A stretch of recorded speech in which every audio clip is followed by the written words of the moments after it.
നിന്റെ നന്മയ്ക്ക് വേണ്ടിയല്ലേ അച്ഛൻ ഇങ്ങനെയൊക്കെ ചെയ്യുന്നത്? നിന്റെ നല്ല മനസ്സിന് ആ ദൈവം എപ്പോഴും നിന്റെ കൂടെ ഉണ്ടാവും മോളെ.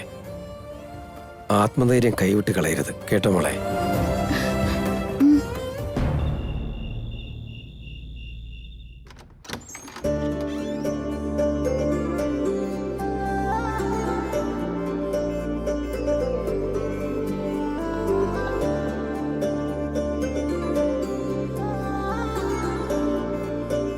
ആ ആയിക്കോട്ടെ. Sorry sorry.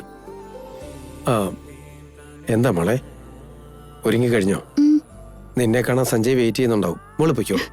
എനിക്ക് പേടിയാവുന്നുണ്ട്. എന്തുകൊണ്ടാന്നറിയില്ല, ഉള്ളിലൊരു ആന്തല. അതിന്റെ ഒന്നും കാര്യമില്ല മോളെ. നമ്മൾ ഓരോന്ന് ചെയ്യാൻ ഇറങ്ങി പുറപ്പെട്ടിട്ട് അവസാനം അത് മറ്റെന്തെങ്കിലും ആയിട്ട് മാറിയാലോ? അങ്ങനെ വലുത് സംഭവിക്കുകയാണെങ്കിൽ അതൊരു വലിയ അപകടത്തിലേക്ക് ചെന്ന് അവസാനിക്കൂ. നീ ഈ പറഞ്ഞതിൽ തന്നെ നിനക്കുള്ള ഉത്തരവുണ്ട്. അപകടങ്ങളെ തരണം ചെയ്താലേ നമുക്ക് നമ്മുടെ ലക്ഷ്യത്തിലെത്താൻ സാധിക്കൂ. റിസ്ക് എടുക്കാൻ മടിക്കുന്നവര് എപ്പോഴും പിന്തള്ളപ്പെടും. മോള് ധൈര്യം സംഭരിച്ച് മുമ്പോട്ട് നീങ്ങിക്കോ. ഒന്നും കാണാതെ ഞാൻ ഒന്നും ചെയ്യില്ല എന്നുള്ള കാര്യം അറിയില്ലേ? എല്ലാ കാര്യങ്ങളും ഞാൻ ആലോചിച്ചിട്ടുണ്ട്. എന്നാലും എന്റെ മനസ്സിലൊരു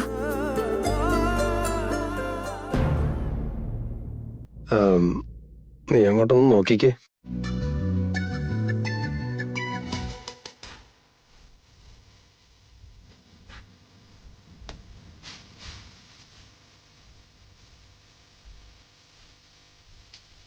ഏതാ മേഘനയെ കല്യാണം കഴിക്കാൻ പോകുന്ന ആ കിഴങ്ങൻ?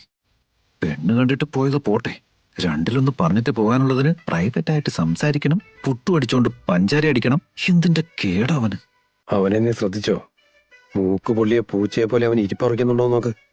നീ മറ്റൊരുത്തിനോട് സംസാരിക്കാൻ പോകുന്നത് അവന് സഹിക്കാൻ പറ്റുന്നില്ല മോളെ. അവനല്ലാതെ മറ്റാരും നിന്നെ പുറത്തു കൊണ്ടുപോകരുത്. അതവൻ ഒരിക്കലും ക്ഷമിക്കാൻ പറ്റില്ല. ഇങ്ങനെയുള്ള ഒരുത്തൻ മറ്റാരെങ്കിലും നിന്റെ കഴുത്തി താലി കെട്ടാൻ ശ്രമിച്ചാൽ അടങ്ങിയിരിക്കുമെന്ന് തോന്നുന്നുണ്ടോ? ഒരിക്കലുമില്ലെന്ന് എനിക്ക് ഉറപ്പാ. എനിക്കതൊന്നും അറിയില്ല അച്ഛാ. അതൊക്കെ അന്നേരല്ലേ നമുക്ക് പോലും മനസ്സിലാക്കാൻ പറ്റുള്ളൂ. മേഘന മോളെ, കാക്ക കുടത്തിൽ കല്ലിട്ടിട്ട് വെള്ളം കുടിച്ച കഥ നിനക്കറിയില്ലേ? വെള്ളം വെച്ച പാത്രത്തിൽ കല്ലിട്ട് നിറച്ചപ്പോഴാണ് ആ വെള്ളം പൊങ്ങി വന്നത്. ഇവിടുത്തെ ഫോർമുലയും അത് തന്നെ. മിഥുന്റെ മനോഭാരം കൂടി വരണം. അപ്പോ അവന്റെ മനസ്സിൽ നിന്നോടുള്ള സ്നേഹവും കൂടി വരും. അച്ഛനുള്ളപ്പോ നീ എന്തിനാ മോളെ വിഷമിക്കുന്നത്? എന്റെ മോന്റെ സ്വഭാവം എനിക്കറിയാവുന്നതല്ലേ. അവനിത് അവസാനം വരെ അങ്ങ് എത്തിക്കില്ലെന്ന് എനിക്കറിയാം. ഉറപ്പായും അവന് നിന്നോടുള്ള സ്നേഹം അവൻ അറിയാതെ പുറത്തു വരും. മറ്റൊരാൾക്ക് നിന്നെ വിട്ടുകൊടുക്കാനാവില്ലെന്നുള്ള കാര്യം അവൻ തിരിച്ചറിയും. വല്യച്ഛൻ എന്തായി ചെയ്യുന്നത് ഞങ്ങൾക്കൊന്നും മനസ്സിലാവുന്നില്ല. ശരിക്കും വല്യച്ഛൻ ഏട്ടത്തിയമ്മയെ കൊണ്ട് മറ്റൊരു കല്യാണം കഴിപ്പിക്കാൻ വേണ്ടി തന്നെ പോവാണോ? കടമയാണെന്ന് പറഞ്ഞുകൊണ്ട് ഏട്ടത്തിയമ്മയുമായിട്ടുള്ള ബന്ധങ്ങൾ അറുത്തുമുറിക്കാൻ പോവാണോ? എടാ, ഞാൻ മേഘനയുടെ നന്മ ഓർത്ത് മാത്രമാണ് ഓരോ കാര്യങ്ങളും ചെയ്യുന്നത്. അവളുടെ സന്തോഷം കാണാൻ നിനക്കും ആഗ്രഹമില്ലേ? പക്ഷെ വല്യച്ഛൻ ഇങ്ങനെയൊക്കെ ചെയ്താ ചേച്ചിയുടെ ഭാവി എങ്ങനെ നന്നാവോന്ന് ചേച്ചിക്ക് എന്ത് സന്തോഷം കിട്ടാനാ? ഒരിക്കലും അങ്ങനെ ഒരു ഭാവി ചേച്ചിയും ആഗ്രഹിക്കില്ലെന്ന് എനിക്കറിയാം. ചേച്ചി പറ, മിഥുനേട്ടനെ മറന്നുകൊണ്ട് മറ്റൊരാളെ വിവാഹം കഴിച്ച് ചേച്ചിക്ക് ജീവിക്കാനാവോ?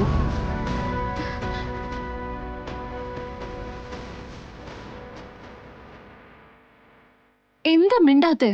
ചാരു, ഞാൻ നിന്നോട് പറഞ്ഞില്ലേ, മേഘന സന്തോഷത്തോടെ ജീവിക്കണം. ഞാനത് ഉറപ്പുവരുത്തും. അതിനുവേണ്ടിയല്ലേ ഈ കഷ്ടപ്പാടെല്ലാം. നിങ്ങൾ കുട്ടികൾ ഇതിനിടയ്ക്ക് കയറാതിരുന്നാൽ മാത്രം മതി. അതുകൊണ്ടല്ല വിളിച്ച സഞ്ജനെ, തൽക്കാലം എന്നെ എന്റെ വഴിക്ക് വിട്ടേക്ക്. എന്റെ മനസ്സിലും ചില പദ്ധതികളൊക്കെ ഉണ്ട്. മോളെ മേഘനെ, സഞ്ജയ് നിനക്ക് വേണ്ടി അവിടെ കാത്തിരിക്കുകയായിരിക്കും. നീ വേഗം ചെല്ല്.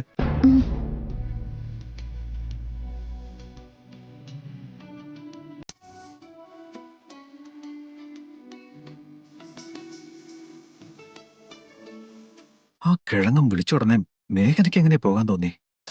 വരില്ല, ഇതൊന്നും എനിക്ക് താല്പര്യമില്ല എന്ന് പറഞ്ഞുകൂടായിരുന്നു നോക്ക്. ചില നേരത്തെ ഈ മേഘനയെ മനസ്സിലാക്കാനേ പറ്റുന്നില്ല.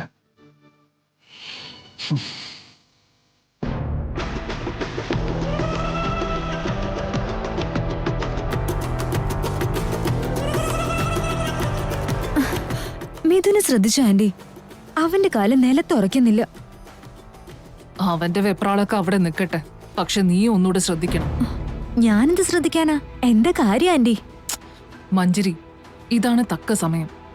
എന്തായാലും ഏതോ ഒരുത്തനെ കണ്ടെത്തി കൊണ്ടുവന്ന് മേഘനയുടെ തലയിൽ അങ്ങേര് വെച്ചു കൊടുക്കാൻ പോവാ. ഈ സന്ദർഭം മുതലെടുത്ത് നീ മിഥുനെ കല്യാണം കഴിക്കാൻ നോക്കണം.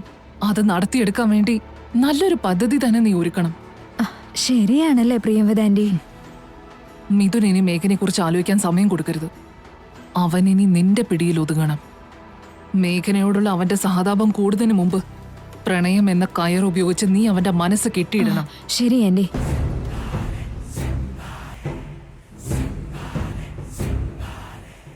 മിഥുൻ, നീ എന്താടാ ആലോചിച്ചേക്കുന്നേ?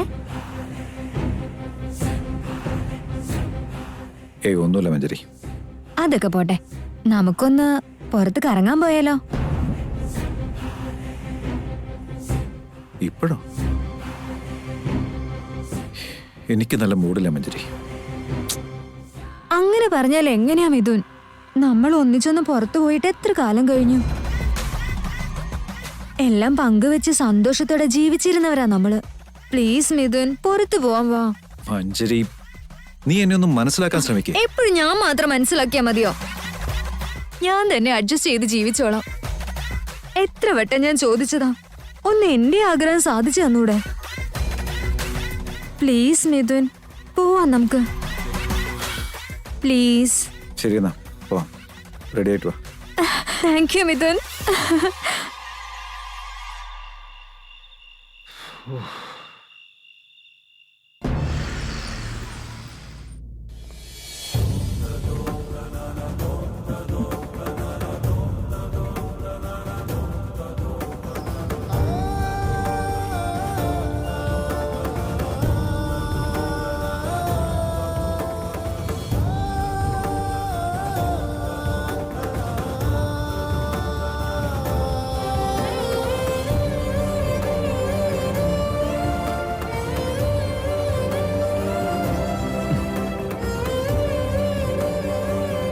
കഴിക്കാൻ എന്താ വേണ്ട സിസ്റ്റർ?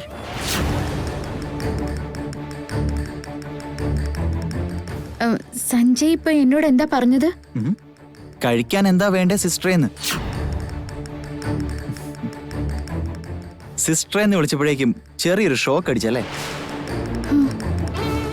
സിസ്റ്ററും ജയദേവനങ്ങളും കൂടി മിഥുൻ സാറിന്റെ മനസ്സിൽ സിസ്റ്ററിനോടുള്ള സ്നേഹം എന്താണെന്ന് മനസ്സിലാക്കിക്കാൻ വേണ്ടിയല്ലേ ഇതൊക്കെ ചെയ്യുന്നത്. അതിനെന്റെ ചെറിയൊരു സഹായം, അത്ര തന്നെ. അപ്പോ ഇതെല്ലാം നിങ്ങക്ക്? ജയദേവനങ്ങൾ എന്നോടെല്ലാം പറഞ്ഞിട്ടുണ്ട്. നമുക്കിടയിൽ നടന്നത് ഒരു ഫേക്ക് പെണ്ണുകാണൽ ചടങ്ങ് മാത്രമാ. ഇനി അങ്ങോട്ട് നമ്മൾ ഈ നാടകം തകർത്തഭിനയിക്കും. സിസ്റ്റർ ഒന്നുകൊണ്ടും വിഷമിക്കണ്ട. ജയദേവനങ്ങളുടെ പ്ലാൻ പോലെ എല്ലാം നമുക്ക് ഭംഗിയാക്കാം.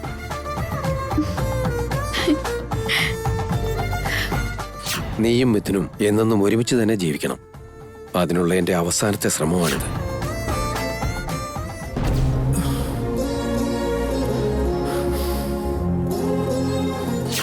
മേഘനെ ഞാൻ ഈവനിങ്ങിൽ ഒരു ഡിന്നറിന് വിളിച്ചോണ്ട് പോയിക്കോട്ടെ? അവിടെ ആവുമ്പോ മനസ്സ് തുറന്ന് ഞങ്ങൾക്ക് സംസാരിക്കാമല്ലോ.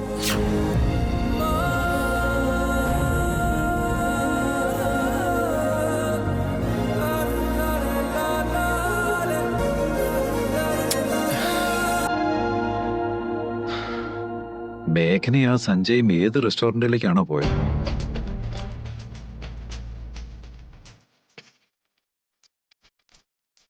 എന്ത് പറ്റി മിഥുൻ? നിനക്കെന്തോ ഇരിപ്പുറയ്ക്കുന്നില്ലാന്ന് തോന്നുന്നല്ലോ. അങ്ങനെയൊന്നുമില്ല, വെറുതെ തോന്നുന്ന. അല്ലടാ, എന്തോ വിലപ്പെട്ടത് നഷ്ടപ്പെട്ടു പോയതുപോലെ പിന്നീട് അതേ വസ്തു മറ്റാരുടെയോ കയ്യിലിരിക്കുന്നത് കണ്ടാലുണ്ടാകുന്ന ഒരു വൈക്ലഭ്യം എനിക്ക് നിന്റെ മുഖത്ത് കാണാൻ പറ്റുന്നുണ്ടല്ലോടാ. എന്റെ ഊഹം ശരിയല്ലേ മോനെ? അങ്ങനെ നഷ്ടപ്പെടുത്താൻ അത്രയ്ക്കും വിലയുള്ള സാധനങ്ങളൊന്നും എൻ്റെ അടുത്തില്ലല്ലോ. പിന്നൊരു പക്ഷേ അത്രയ്ക്ക് വിലപിടിപ്പുള്ളൊരു വസ്തു കയ്യിൽ നിന്ന് പോയാലും അതിന്റെ പേരിൽ വിഷമിച്ചിരിക്കാനും എന്നെ കിട്ടില്ല. പോട്ടെ, സാരമില്ല. വെറുതെ എന്തിനാ ഒരു ഡിസ്കഷൻ? പക്ഷേ ഇന്ന് എനിക്ക് ഒരുപാട് സന്തോഷമുള്ള ദിവസം. എന്തിനാണാവോ? എന്താന്നാ പറയണ്ടേ? മേഘനയ്ക്ക് ഞാൻ കൊടുത്ത വാക്ക് നിറവേറ്റാൻ പറ്റിയതിന്. അല്ല, ഞാൻ ഏറ്റെടുത്ത ഉത്തരവാദിത്വം പൂർത്തീകരിച്ച് ഭാരം ഇറക്കി വെക്കാൻ കഴിഞ്ഞില്ലേ? സഞ്ജയുടെയും മേഘനയുടെയും കല്യാണം കഴിഞ്ഞ് അവരൊരു കുടുംബമായിട്ട് ജീവിക്കാൻ തുടങ്ങിയ പിന്നെ എനിക്ക് സമാധാനമായിട്ട് കഴിയാം. സഞ്ജയ്ക്ക് എന്തോ നമ്മുടെയൊക്കെ മുമ്പിൽ വെച്ച് അവളോട് സംസാരിക്കാൻ എന്തോ മടിയുള്ളത് പോലെ. അതുകൊണ്ട് ഞാൻ അവർക്കിരുന്ന് സംസാരിക്കാൻ പറ്റിയ രീതിയിൽ ഒരു ഉഗ്രൻ റെസ്റ്റോറന്റിൽ ഞാൻ ടേബിൾ ബുക്ക് ചെയ്ത് കൊടുത്തിട്ടുണ്ട്.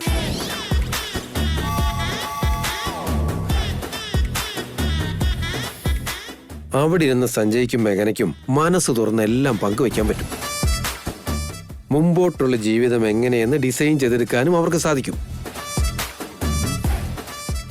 എന്തായാലും അതിനു പറ്റിയ എല്ലാ അന്തരീക്ഷവുമുള്ള ഒരു മനോഹരമായ റെസ്റ്റോറന്റാണ് ഞാൻ കണ്ടെത്തിയത്.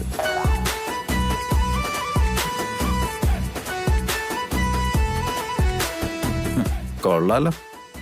അത്രയ്ക്ക് മനോഹരമായ റെസ്റ്റോറന്റ് ഏതാണ്? മംഗലാപുരത്തൊന്നും അങ്ങനെ ഒരു സെറ്റപ്പ് ഉള്ളതായിട്ട് എനിക്കറിയില്ല. കൈലാസഗിരിയിൽ പുതിയതായിട്ട് ഓപ്പൺ ചെയ്തതാ. ഇറ്റ്സ് യുവർ ടൈം എന്നാണ് അതിന്റെ പേര്. അവിടേക്കാ പറഞ്ഞയച്ചിരിക്കുന്നത്.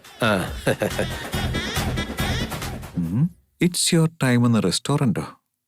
എന്നാ പിന്നെ അങ്ങോട്ട് തന്നെ വെച്ച് പിടിച്ചാലോ?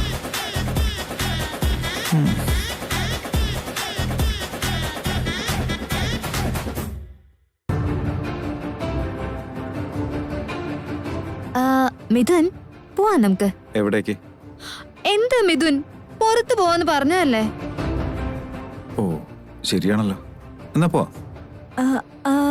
നമ്മളിപ്പോ എങ്ങോട്ടാ പോകുന്നേ?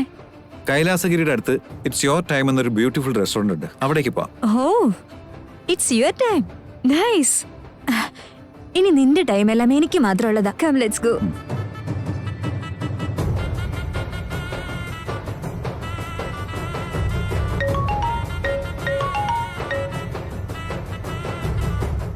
ഹലോ. സഞ്ജയ്, കാര്യങ്ങൾ നമ്മൾ വിചാരിച്ച പോലെ തന്നെയാ. ആണോ അങ്കിൾ? അതെ സഞ്ജയ്, മിഥുൻ അങ്ങോട്ടേക്ക് തന്നെയാ വരുന്നത്. അവിടെ എന്തൊക്കെയാണ് സംഭവിക്കുന്നതെന്ന് അറിയാത്തത് കൊണ്ട് അവന് യാതൊരു ഇരിക്കപ്രതിയുമില്ല. മേഘന നിന്നോട് എന്തൊക്കെയോ സംസാരിക്കുക, നിന്നോട് അവൾക്കുള്ള അടുപ്പം കൂടുമോ എന്നൊക്കെ ഓർത്ത് അവനിപ്പോ ആകെ ടെൻഷനാ മോനെ. ഞാൻ പറഞ്ഞതൊക്കെ ഓർമ്മയുണ്ടല്ലോ, എങ്ങനെയൊക്കെ പെരുമാറണമെന്നുള്ളത് ഞാൻ പറഞ്ഞിട്ടില്ലേ? എല്ലാം ഞാൻ നോക്കിക്കോളാം അങ്കിൾ. പിന്നെ അവനോടൊപ്പം മഞ്ജരിയും കൂടെ വരുന്നുണ്ട്. എങ്ങനെയെങ്കിലും ഒന്ന് മാനേജ് ചെയ്യ്. ശരി അങ്കിൾ, ഞാൻ നോക്കിക്കോളാം. എന്നാ പിന്നെ ശരി, വെക്കട്ടെ. Okay uncle, see you. എന്തെങ്കിലും പ്രശ്നമുണ്ടോ സഞ്ജയ്? ജയദേവനങ്ങളാ ഫോൺ ചെയ്തത്. മിഥുൻ സാർ ഇങ്ങോട്ടേക്ക് വരുന്നുണ്ടത്രേ. മിഥുനേട്ടൻ ഇങ്ങോട്ടേക്ക് വരുന്നോ? അതെ സിസ്റ്ററെ, ഇതും അങ്കിളിന്റെ പ്ലാൻ തന്നെയാ. സിസ്റ്റർ എന്നോട് കൂടുതൽ അടുക്കുമെന്നുള്ള പേടിയാണ് മിഥുൻ സാറിന്റെ മനസ്സിൽ. ജയദേവൻ അങ്കിൾ ഇതെല്ലാം മുമ്പേ കൂട്ടി കാണുകയും പ്ലാൻ ചെയ്യുകയും ചെയ്തിട്ടുണ്ടായിരുന്നു. ഇപ്പതേ അത് തന്നെയാ നടക്കുന്നത്. എന്തായാലും മിഥുൻ സാർ വന്നിട്ട് നമ്മുടെ പ്രകടനം തുടങ്ങും.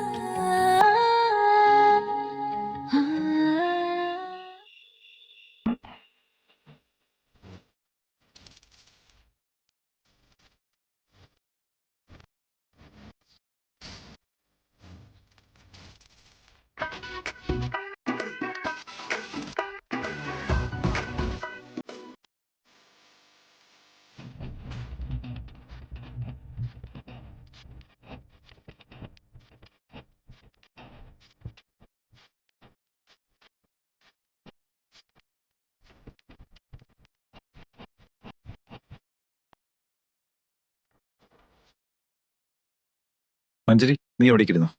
ഓക്കെ. സഞ്ജയ്, മിഥുനേട്ടൻ വന്നിട്ടുണ്ടോ നോക്കിയേ.